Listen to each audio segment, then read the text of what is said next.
Hey everybody, Shane Presley here with Rock Paper Podcast. Let me tell you about my friends at Naked Vine, located at 1624 Clarkson Road in Chesterfield, Missouri, serving up the finest wine, whiskey, tequila, and local craft beers. Stop by this week for some great live entertainment. Steven Chozich will be out there on Thursday, April 18th. John Bonham and Friends on Friday, April 19th. And Kent Earhart and the Blue Moon Blues Band return Saturday, April 20th. You can find all this and more at nakedvine.net. Be sure to follow along on Facebook, Twitter, and Instagram. And mark your calendars for May 14th. I return to Naked Vine with my singer-songwriter storytelling showcase, bringing along my good friends Billy Krogan and Tony Compton of Less Gruff and the Billy Goat, and Karen Choi. So do not miss that show. $5 cover, 7 o'clock start. It's going to be a whole lot of fun. Also, I want to tell you about my friends at Joseph Meyer Club. If you haven't checked it out yet, head on over to josephmeyerclub.com today and try out their brand new foaming aftershave. Try it with 20% off by entering my code RPPJMC20 during checkout. And you're going to want to get this. It smells awesome and it's a great product, and I use it myself and I love it. So I want you to try it out too. Again, RPPJMC20 for 20% off and always free shipping. So check them out. Also follow along on Facebook. Again, josephmeyerclub.com. All right, everybody. Thanks for listening. Enjoy the show. Podcast is kind of like it's like a radio show that's not on the radio. It's on the internet. Does that make sense? Uh-huh. Yeah. That's also like my mom. It makes it sound more confusing, doesn't it? It sounds like this. This is Joshua Loyal, and you're listening to Rock Paper Podcast. Rock Paper Podcast. Rock Paper Podcast. Rock Paper Podcast, y'all. Hey everybody, Shane Presley here, Rock Paper Podcast, coming to you from St. Louis, Missouri, hanging out today with Joshua Loyal. Welcome to the show, my friend. Thanks for having me. This is cool, man. Like, you're a guy I've known online mostly. I've seen you out at Pops here and stuff, but we haven't ever really had a proper conversation and stuff. So this is that's what this show is really good for. Is allows me to kind of have these moments where we can sit down and talk and get to know each other a little better and stuff. So thanks for doing this today.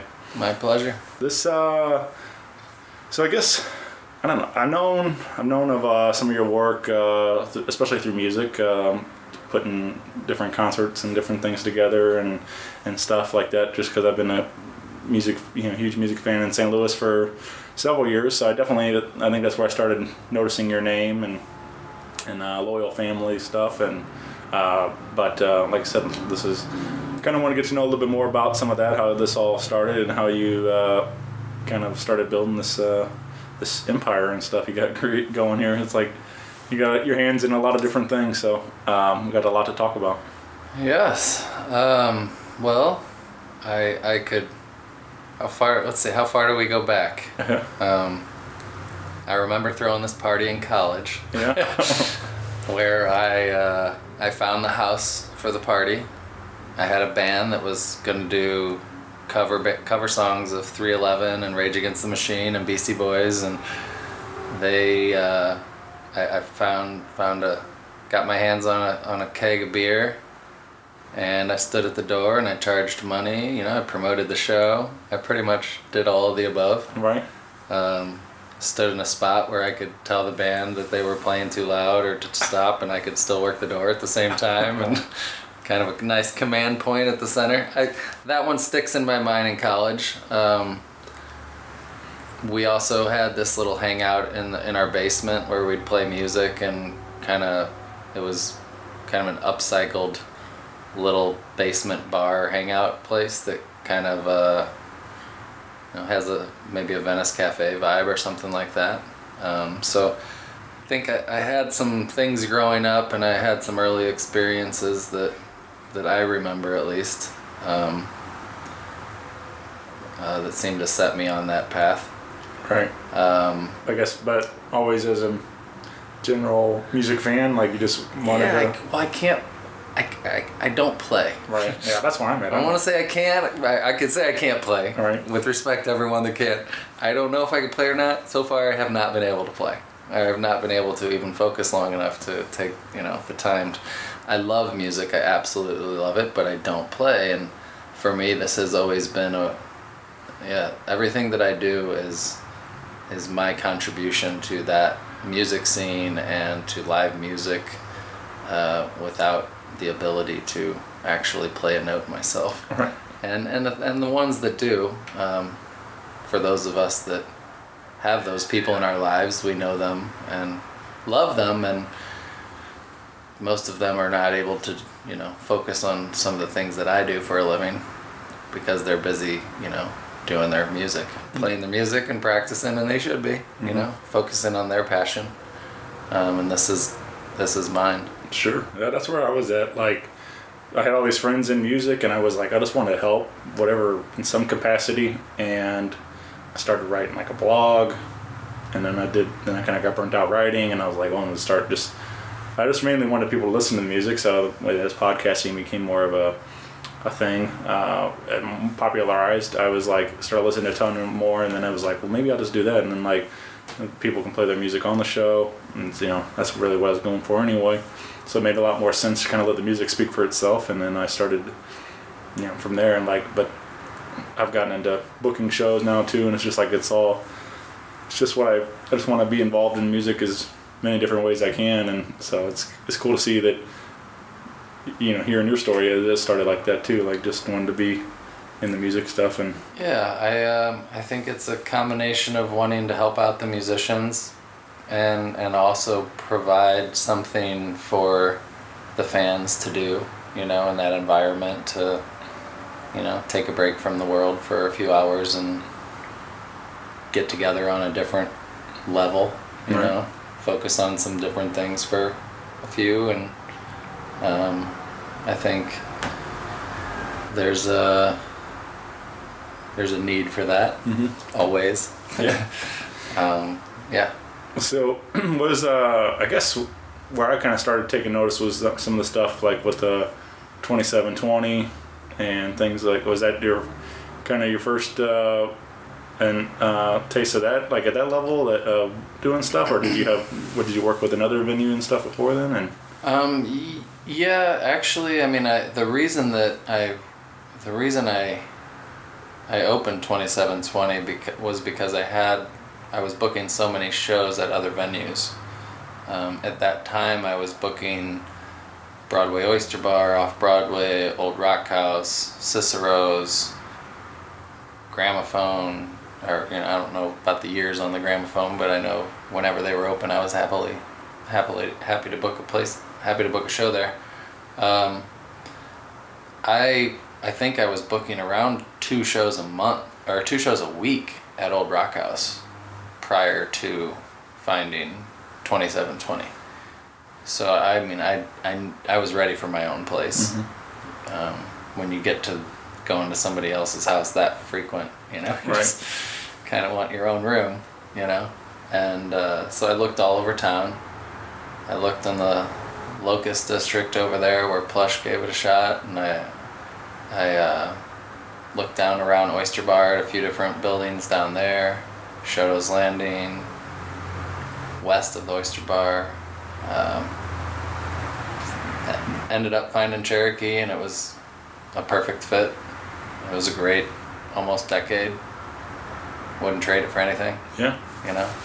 It was a dream. I mean, I had my own club and art gallery, and with my friends and my family, and everybody's working together, and that was a really good energy to be a part of over there. And so yeah, that was something that, in a way, it was a place for me to put all of my energy into and kind of focus on, but it also absorbed all of my time. Definitely loyal family, really, like we had a clothing line going and shows in multiple cities, and we were promoting different festivals back then, like Summer Camp and Wakarusa and 10,000 Lakes, and doing these Battle of the Bands tours. And I mean, we were building a network of 25 or 30 cities at that time. And then 2720 kind of took over, and I kind of had to give everything else put it on the shelf. Right. For the most part. I was busy. Yeah. Really busy. And still the Blue Moon was open throughout that time. My dad definitely took the lead, and I didn't book as much there, but it was always on the schedule, and there's shows happening almost every week still. Mm-hmm. So even if it wasn't busy, it was still, 50 plus shows a year. Right. Yeah. Not too many, just a little part-time gig. Yeah. Yeah. That. So what would you have a particular moment that like you think of that as like the height of 2720, like a particular thing come to mind? That's a tough question to narrow it down to something. Because you threw a bunch of like really great shows over there, so. Yeah, I don't know. Yeah. I think there was a ton of great shows. Right. I mean, things pop into my mind like Lee Fields and King Khan and the Shrines on a Sunday with like 350 people in there early days when we kind of had first opened. Some of the early shows like Big Gigantic and Emmett Nershi and some of the Messy Jiverson shows. I mean, Stanton Moore. Bands that I'm forgetting just because there was so much awesomeness that came through there. Right. It was really, I mean, as good as it gets. That size venue for me is really on a personal level still. As you get bigger, you lose that. You lose that ability to have that intimacy.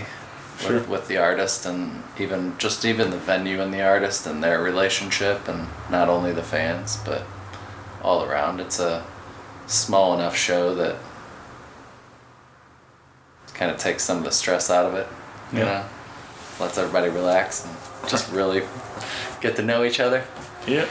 I like that kind of stuff. I mean, that's why I frequent a lot of those places you mentioned early, Oyster Bar and Off Broadway and Old Rock House. Like, I love that smaller, intimate shows like that and stuff. And so it's always been a big part of my concert experiences and stuff. And definitely, I kind of started at Venice Cafe when I was, we'll say just old enough to drink. Seeing Benny Smith and James Crutchfield.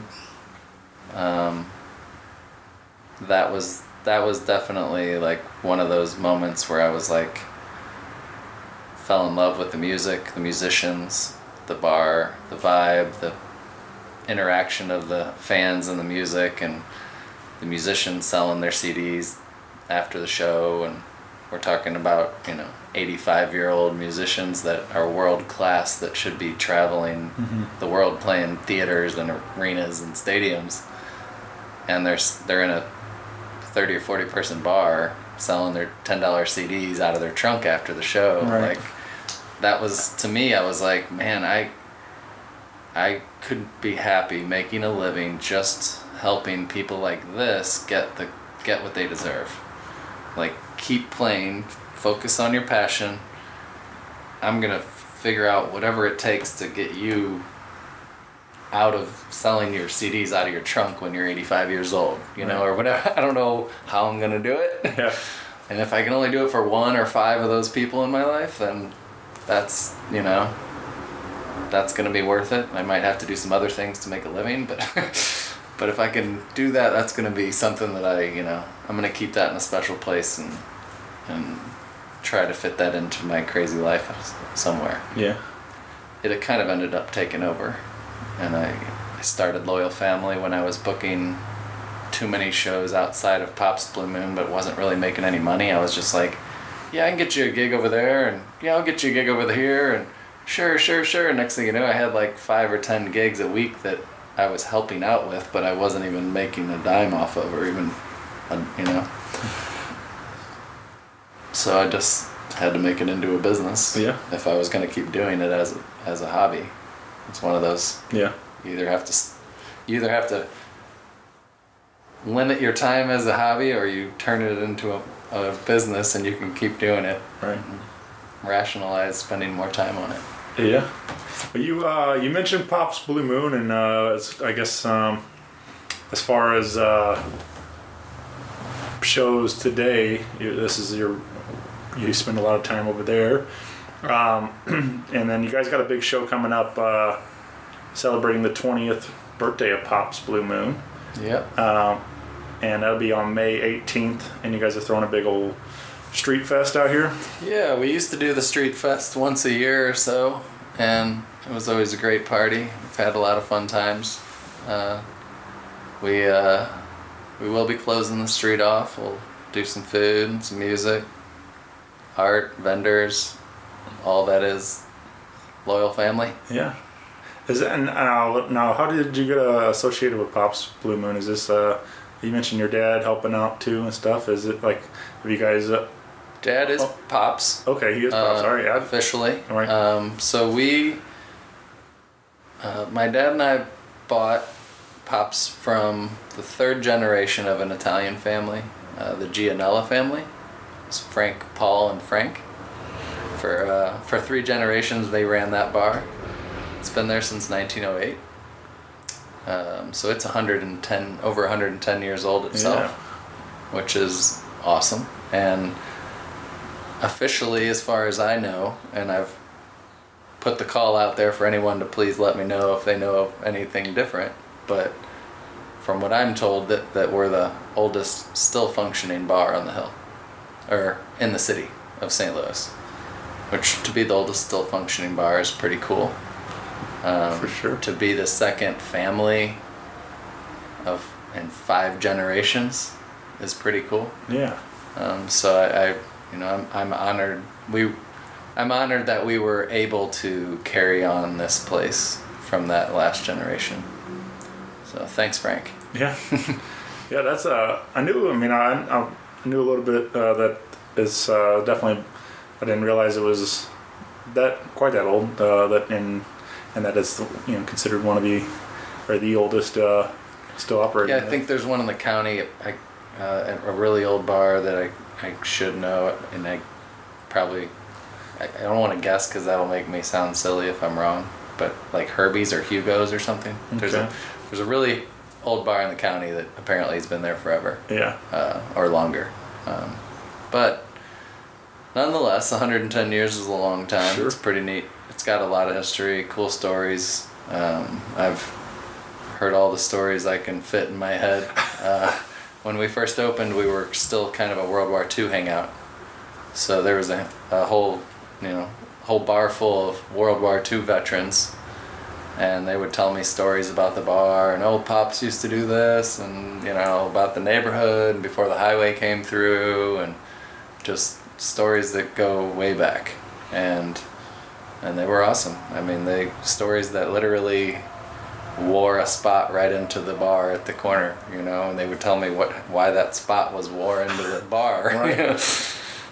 So it was a really special opportunity for me to learn history from a unique angle. Yeah. From the guys in the bar that talked about the neighborhood. I mean, some of that stuff's about as real as it gets. For sure. Oh yeah. I mean, again, that's why I like doing this show. I like having these conversations where you get those stories from these people and stuff, whatever it might be, and then I get to kind of help preserve it and educate others on it too. So, but yeah, man, it's really neat to get it from firsthand from somebody, that was there, especially like you're saying, some of these guys that were hanging out at the bar. But yeah, it's really neat. The neighbor, the guy that lived in this house, his name was Pat Pisani, and he was 82 years old.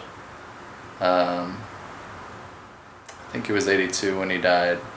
he lived in this house for 82 years, from 1920 to like 2002. So he was 50 years old when the highway came through right across the street and completely, plowed through the neighborhood, the park, the grocery store, the bar, everything that was there, just wiped it out to build a highway.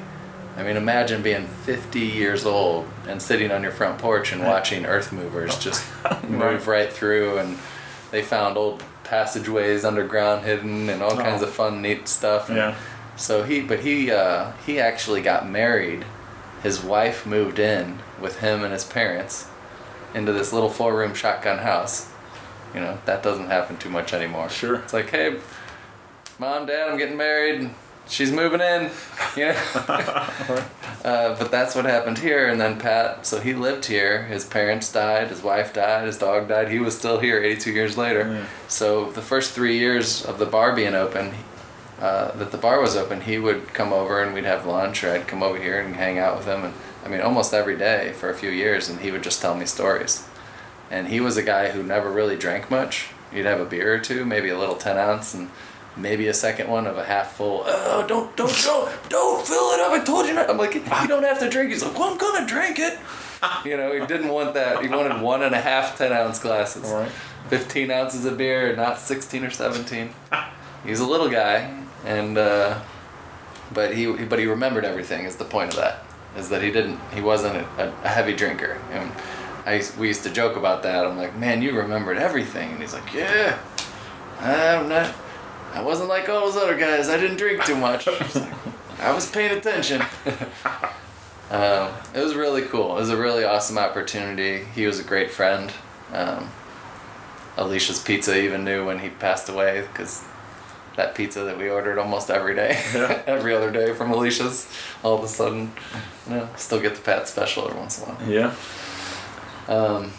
But yeah, guys like that, there's dozens of them, and plenty more, but dozens that I was able to meet and really get to know before they passed, and it was awesome. It was very similar to kind of that old, the generation of blues musicians that, of that similar generation that have passed, or almost all passed recently, or maybe that's just me getting old, that people are passing that I know, but I'm only 41. I'll say only 41.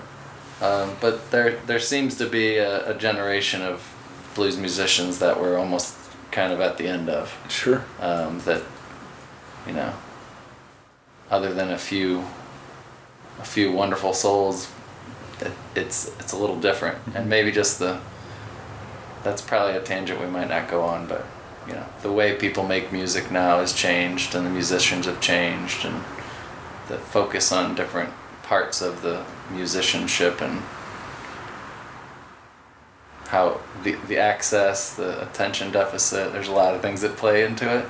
I had a conversation with Jeremy Siegel Moss a while back on this show, and speaking of Venice and these blues guys and stuff, and Jeremy, that's why he was a big student of it all, just wanted to learn from all these guys as much as he could, and then he passed on a lot of the stories with me when we talked, and that's what it was. It was really, really cool just to hear these stories coming from him, and he got to learn from all these guys, like you're saying, so. I love Jeremy, and he is someone who I think we are very similar in that way, and we were around at the same time. When I was really early in my phases of Pop's Blue Moon and Loyal Family, he started, I think Bottoms Up Blues Gang started at Pop's Blue Moon, if I'm not mistaken. Yeah. So we birthed out of that same time, and looking up to some of those same musicians. Right. He could play, so he decided to take lessons and got to be a little friendlier with them in a way than I did. Right. But I got to book them and throw parties, and and be friends and get to know them on a personal level as well. And I was definitely always envious of how much time he got to hang out with. If only I could play, I could hang out with some of those really cool people too, even more, Yeah. Well, so we got that big street fest. You can find all that information and more Fallen Pops online. We'll come out and celebrate 20 years of Pops Blue Moon out here. Yeah, we're gonna hold off on announcing any artists. We're gonna not do that, or do we want to talk about it? Well, you can do whatever you got. If you want to. I mean, it's a fun lineup. So I'm happy to talk about it. It's we have One Way Traffic, one of my favorites. Yeah, it's so good. They're all kind of house musicians at the Moon on different nights of the week, it seems. So I love those guys. The Discotheques, of course. Alexis and the crew. Bubble Vest, which they're kind of some good friends, maybe a little lesser known, but they're a lot of fun and have shown up on a lot of my birthday parties and street fests over the years. So some of the people that follow really closely are aware of who Bubble Vest are, but they're kind of a comedy meets music, dance, rock, laugh, a little bit of all of the above. It's got some Flight of the Conchords, it's got some Tenacious D, it's got some Reggie Watts, it's got some Beck, it's got it's a little bit, it's a good mix. Right. It's a fun, playful, yeah. So, and then we're pretty excited about bringing Cat Delic, which is Ron Cat Spearman from Parliament Funkadelic. Oh wow! Is going to be the headline for that one. Kind of the headline act and the special feature. That's something we've been looking forward to try and find. We've been looking for the right show to bring him on. He was at a Night Chaser last year, at the one under the big top. Yeah. The Night Chaser under the big top. But it's some heavy funk, rock, soul. Really, he's a super talented musician, and his band's great. I think they did a little set at Day Chaser too, at the Boathouse. So they've been popping up a little bit. Mm-hmm. And, Ron is engaged to my sister Abby, and they have 3 kids together. Wow. So he's in the family. Yeah. Little tidbit of information that's good for something like this is that they actually met at ZoJam, which was the first big festival that I did with some friends back in 2005, that had George Clinton and the Parliament Funkadelic, Carl Denson and Tiny Universe, Jacob Fred Jazz Odyssey, Schwag was on the bill. It was a pretty exciting time and a really neat festival. A whole bunch of other regional acts and local acts. Yeah, man. So that was the first festival of the second season at Camp Zoe. A great festival. People from all over the country were there. Hot Tuna was one of the other headliners that I forgot. Yeah, man. Forgot for a moment, even though that was one of the moments where I, watched them hanging out in a boat in a pond in a canoe backstage before the show, and I'm like, is this really happening? Am I really producing an event where Hot Tuna is in a canoe in a pond backstage in the middle of Missouri? And tonight, George Clinton's going to be on that stage. Right. And there's going to be 2 tour buses and a whole big party going on out in the middle of Missouri. That's in the woods. Insane, right? Like, this is pretty awesome, And this is 2005, so I was 26, right. 27 years old, something like that. Maybe 27, 26. And yeah, that was really an exciting time. And then right after ZoJam, went into the tours and the Battle of the Bands for all the festivals. Met Eric Noble at that time. We did all these tours, and then kicked in the shows in St. Louis and stepped those up because I met these bands from all these cities. Like everywhere I'd go, I'd meet bands and really meet them and get to know them, and then book them in St. Louis when they came through town. So it all kind of, it's all played off. It's been like I feel like I've been a pinball. Right. In a pretty exciting game with a whole bunch of art and music. Yeah, man. You know? And I have my hands in a whole bunch of projects, and it has been 2720 and Loyal Family and Pop's Blue Moon, and but they all work together.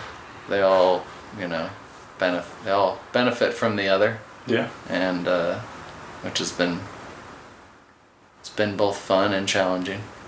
Yeah. To wear all those hats. Yeah, for sure. That's pretty crazy though. Like you're saying, like I've had some of those moments, not quite George Clinton, moments, but just where you have to step back and kind of pinch yourself that like is this real life? You know, like this is crazy that I'm somehow in this world and get to do this stuff, and like so those are really cool moments though, for sure. It was really neat. Yeah. I mean, we brought 25 pinball machines from St. Louis to Camp Zoe and set them up on shakedown in the rocks and leveled them all out and had an arcade in the middle of the festivals.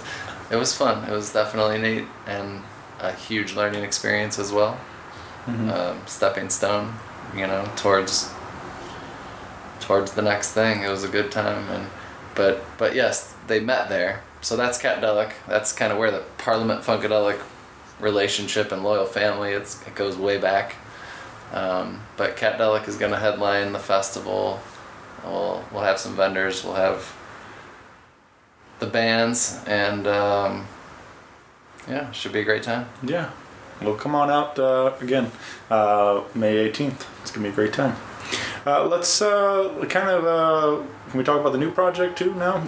Let's do it. Volcan. Yes. Which I guess you just made the announcement not too long ago that this was kind of starting up, right? Yep, it's happening quickly.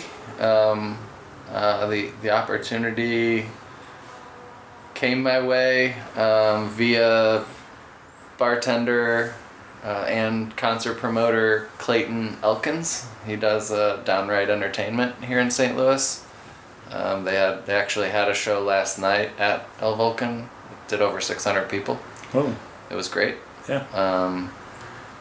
He asked me, he works Wednesday nights and promotes our What's Good Wednesdays, which is kind of our electronic Wednesday at the Blue Moon.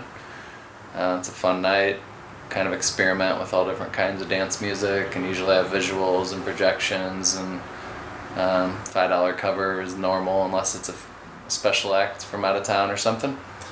But it's a good place just to have a weekly place for everybody to get together and be a part of that current, we'll call it bass music, scene. And we'll have house one week and something more dubstep the next week and some hip hop, and trying to keep it interesting. We just had like 5 MCs this past Wednesday, so trying to do a little bit of everything, but keep it somewhat focused as well. Yeah. But so he asked me, he said, "What's up with that club down the street?" And I said, "Yeah, it's a neat club. It's been there for over 20 years. Used to be called La Onda. Now it's called El Volcan. It's pretty neat. Reggae shows, hip hop shows, different, usually Hispanic shows over time. I mean, definitely 95% Hispanic shows and Hispanic owned. For at least the last couple of years it has been. And so he goes down there and he checks it out, and he's like, "Hey Josh, I went down there and they were really nice, and that place is pretty cool and it's really big." And I was like, "Yeah, it's big." And he's like, "No, it's really big." Like, it's huge. And I was like, "Well, Clayton, I mean, you could fit 400 or 500 people, that's packed. The bar doesn't quite." He's like, "No, man, no, look at these pictures." And he shows me pictures, and I was like, holy smokes. Like, I knew they put a new double door on the building that was next to what has been the venue for 20 years. There's a building connected to that they gutted, and it was a 2-level, had offices upstairs and some sort of industrial action going on the first floor. Yeah. They gutted the whole place. It has like 25-foot ceilings, open rafters, arched ceiling. It's beautiful and huge, and it's brick, and there's a big stage and a line array sound system already hanging up, and 14 moving lights up in the rafters already installed, and I mean there's literally a functioning, ready to go music venue that can hold over 1,000 people, less than 3 blocks from my house of all people. Right, yeah. Someone who has literally been looking for a venue, had a venue, went through the whole phase, enjoyed it, it was great, passed it off to some friends, thought about kind of retiring from all that action, turning 40, was like, okay, I'm gonna just go back to doing some other things that I was doing, the clothing line, the things that Loyal Family was into, booking tours and concerts at other venues, and just being a little more fluid and, not so stuck under one roof every day. And then here comes this here comes a 1,600 capacity venue that's Right. 3 blocks away, 2 rooms, 2 bars, just ready to go, and they only really need it on the weekends. They don't, and meaning Saturday and Sunday. Those being their busy days, they don't have much interest, they don't have current need for the venue Monday through Friday. So what started with Clayton going in there and checking out the room and coming back, and him saying, I think you need to meet them, I already told them about you. I went back in there with Clayton thinking maybe we'll get Fridays, which is already kind of going to be a pretty ambitious, move to do a 1,600 cap venue that's 3 a.m. In case I didn't mention that, it's 3 a.m. Yeah. 1,600 cap on the hill, which is brand new for St. Louis. It's one of those, hey, St. Louis is growing up moments, where, wait, there's a giant club and music venue centrally located on the hill. Yeah.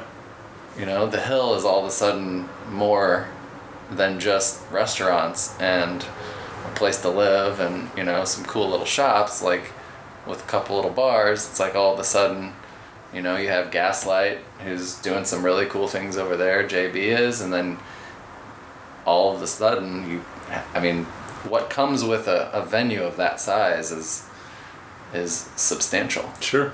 People going to eat before the shows, people, Absolutely. Wanting to live next to an area like that. It's a gravitational point. I saw it do wonders on Cherokee Street. Although Cherokee Street did wonders on its own, but we were part of that energy, and it was a good feeling and a good thing to know that you're bringing, we were bringing 30, 40, sometimes 50,000 people a year to Cherokee Street for our shows. Mm-hmm. And that was feeding into the economy there. So it's between, having Pops Blue Moon, having this other new venture that we haven't even talked about yet, and was going to be the most exciting thing of the year that I've been waiting 20 years for, literally got one-upped by an even bigger thing that I've been waiting 20 years for. It's funny how... all at the same time, Yeah. It's funny how faith kind of does it to you sometimes, It's like, as you're thinking about hanging it up, they're like, no, not yet. Like, not even close. Yeah, I was like... Not even close. Right. I'd say I'm far from hanging it up, but I was attempting to shift my focus Right. into some other crazy ideas and things that I like Sure. and I'm working on to create and for other people's enjoyment and wellness. Yeah. But I'm happy to do it. We had 2 Fridays. We had over 1,000 people these last 2 Fridays, 400 and 600, come through the door with minimal promotion overall and nobody really knowing that the venue exists. People were really excited about it. They were really excited to be there, really happy to have an alternative space, and just that they get to think about what might be coming there soon is exciting. Yeah, Definitely.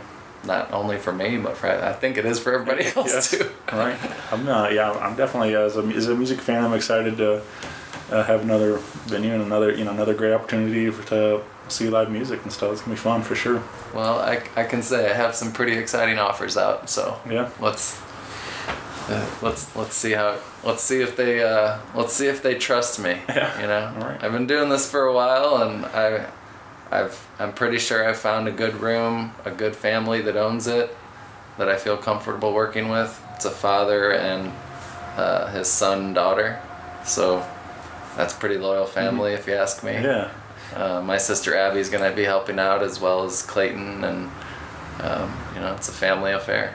So very cool. It fits right in. You can follow Loyal Family on Facebook for more details For sure. Loyal Family, loyalfamily.com is functioning and up and current and staying hip for the first time in 15 years since I've been doing Loyal Family. I've gone through 10 different websites, but there's one that's up and ready, and it's going to have a calendar feature coming to it soon. There'll be a calendar in a store, but loyalfamily.com is a good place to just see who I'm working with and what I'm working on right now. Nice. Well, let's talk about you are opening another new project right next door to Pops. Yes. And this will be a CBD Space. Yes, CBD Space is what I'm liking. I'm calling it. It's more about education and gathering in a comfortable environment and atmosphere. There will be a retail element in the corner of CBD products, specializing in beverages for people to enjoy while they're there hanging out. If they want to hang out, listen to some music, enjoy the atmosphere, talk to other people that are into the same thing, that might be a little more comfortable I think sometimes people are more comfortable just talking to other people and not necessarily the person that's trying to sell them something. So I think create an environment that has the open discussion, the social aspect of it all, I think is something I think I would enjoy. So I'm gonna offer it to other people, and we're gonna be a place that's kind of a gathering place for new product releases, for new education, sampling, brands will be able to come to the space and shake hands with people and talk about their products, and I think that's going to be our focus, is to really push the weekends as a time for people to come hang out and learn more than anything. Yeah, man. I mean, I was kind of telling you off mic, but that's a lot of I just want to learn about. I don't know about CBD much. I don't know about a lot of these things, but I have a willingness to learn, and I think I wish more people did. Just want to take initiative to educate themselves and on all this stuff. So yeah, I think there's just something that's I think it's important. The same as the bar, the movement. I've been heavily involved with Wellbeing Brewing and doing the non-alcoholic beverages, not only beer, but just really learning a lot about the non-alcoholic beverage movement in general. There's really a big change coming with beverages and what is socially acceptable to drink. Yeah. And at different events at different times. There's a lot of tradition out there, and it digs deep, and it's out there everywhere. But I think there's just new ways of thinking. There's new concepts. There's new products. There's new things that people are tapping into, and I think that the non-alcoholic beverage industry and learning all about that and how it was working and how it was growing, and CBD in a way, and the cannabis movement is like fuel on that fire. It's kind of like if somebody is going to ask why you would drink a non-alcoholic beverage, well, if there's CBD in it, that question is null and void already. It's kind of like, well, that's why. Yeah. It's to relieve stress or to relieve anxiety or to calm down, or, you know, the different reasons that people have for that are very similar, as you might hear somebody say, why do you drink alcohol? And they say, oh, well, it's been a stressful day, or to relax, or it makes me feel better. I'm like, interesting. That's the same thing everybody says about CBD. Yeah. But they're definitely doing different things to you. Yeah. So I think that there's just a change. I think there's a lot of change happening in the way people think and what's accepted where. And so I've been experimenting a lot with that at Pop's Blue Moon, and because I have that space to try new things in.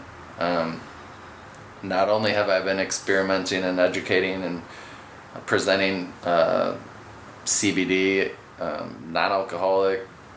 We have non-alcoholic spirits from England and Europe, or England, Ireland, that most people don't even know exist. So it's fun. It's like long story short, somewhat short, is that I think bars have this, neighborhood bars especially, the corner bar, you know, that hangout bar, that's the dive bar, I think those have an opportunity right now to really reach out to more people than they have been and offer them something that's gonna, you know, create that loyal customer base doesn't have to be their normal alcohol, you know, it can be something different. And I think getting more creative and realizing that people are into different things, and that it's okay to diversify a little bit, you know, offer a variety. Just because you're offering an NA beer doesn't mean that the guy drinking a beer needs to feel less comfortable drinking that beer just because somebody else is going to feel more comfortable drinking their beer. Yeah. You know, Yeah. I think there's a balance there, and everything in time, and you can't just throw a whole bunch of stuff over on top, you know. I think it's a balance, or there's an art to it even. Right. You know, of giving people as much as they can handle at a time. Sometimes I feel like I'm overwhelming people with new things. They're like, I don't even know what you're up to these days, you know. It's like I sometimes wonder if I would be better off specializing in one thing, and everybody's like, oh yeah, that's what Josh does, that's what he's good at. Instead, it's kind of like, I'm not sure what Josh does. Right. He's got his hands on a whole bunch of stuff, but Yeah. what is he actually doing? You know, what's he good at? If you were to be like, what's Josh good at? I'm not sure what that Yeah. answer is. Yeah. There's going to be some awkward silence there for waiting for me to answer. I totally relate to that, man. But I mean, I think that's what keeps it interesting. I think too, like to where, because you might, if you're doing the same thing every day, you're probably going to get bored, you know, to an extent. You know, it's like, so it's nice having multiple projects to keep everything fresh all the time for you. I'm guessing, because that's how it is for me too. Like if I'm, you know, I have my day job stuff and I get bored with it, but I have all these other projects that I like, the podcast and stuff that I put a lot of creative energy into, and that's like, you know, that's what keeps everything fun. Like, so that's how I feel about it. It keeps it interesting. That's what I try to tell people, is that if I keep things interesting for myself, Yep. then hopefully they'll all agree. Right. You know? Yeah. So with Wellbeing, do you have a hand in that? Like, is it creating and stuff? Like, do you? Yeah, I've been focused mostly on sales and marketing. Kind of was the on-premise guy, I guess you could say, that because I have so much experience in bars and restaurants and music venues and that type of thing. It's easy for me to walk in and know what that person wants to hear or needs to hear to Sure. make that sale. And it's part of why I fell in love with the company and the concept and the idea and everything, is because I just knew how important of a place it had. You know, I knew it was needed. Mm-hmm. There was not there are not many non-alcoholic beverage options when you go out to bars and restaurants and music venues and art galleries and all those types of places. It's just it's very limited. Yeah. And I think that's going to change over time, and it's more, again, I think it's about education, and it's even about educating the venues and the bars and letting them know that, hey, people are interested in other things. They're willing to spend money on them. You just have to offer them and see how it works. You know, it's one of those things you're not having people request things because they don't know they exist yet. It's our job as the trendsetters and the industry to provide those options. And I've seen it work. I have a little dive bar on the hill, and there were very few NA beer drinkers because NA beer options were awful, and they've gotten a lot better. And there's a lot of other beverages that are just kind of fun and tasty to drink that aren't just sugary and sweet, and that feel good, that look good, that have something in them that you might, benefit from, or that might be something that you need or that you enjoy or whatever. And I think that there's people come into the bar all the time and say, I never knew that existed, that tastes so good, or where can I get that, that kind of thing. Sure. That's awesome. That's fun for me, and it's fulfilling, So every Saturday at Pops is NA Saturdays, right? Every Saturday we take out the booze completely. We have a normal 3 to 6 kind of, you can get your booze if you need it. And then from 6 to 7 we close for an hour just to reset. And I take anything out of the bar that is branded with vodka or drink alcohol or anything that's kind of that trigger. So it's a very neutral environment that has local art on the walls and things that are music, oriented. Yeah. But it's not. It's getting rid of the bar mats that say vodka, and the clock that says PBR, and the Clydesdales, running around in a circle, and it's a really cool Budweiser Clydesdale Light, but it's alcohol. Sure. And for us, we just feel like there's a need, and really it's just it's doing something different. If you have 1,000 people all doing something the same, why not offer somebody something different? Yeah, exactly. There's probably a few people out there that are going to really appreciate something different. Yeah. Well, very cool, man. Well, you can get involved. I mean, I feel like with this conversation, we could probably keep going. Sure thing. For hours. There's a lot more I want to know about Josh, but we got, like I said, you got a busy schedule to keep, so we got a lot of things happening. And I got to get ready for Night Chase. Yeah, right. Yeah, man. That's what it is. Yeah, we got a big party tonight for sure. Right. But yeah, you can find all this information again. Head over to loyalfamily.com. Be your central hub for everything, and then come on out to Pops Blue Moon. And Volcan, and soon a CBD. Pick up some CBD Space. Pick up some Wellbeing Brewing. Whatever it is. So, but yeah, man. Thank you so much for doing this, Josh, and let's do it again soon, man. Thank you. Thanks, everybody. Bye. Rock Paper Podcast. Rock Paper Podcast. Rock Paper Podcast. Rock Paper Podcast. Well, yeah, that was it.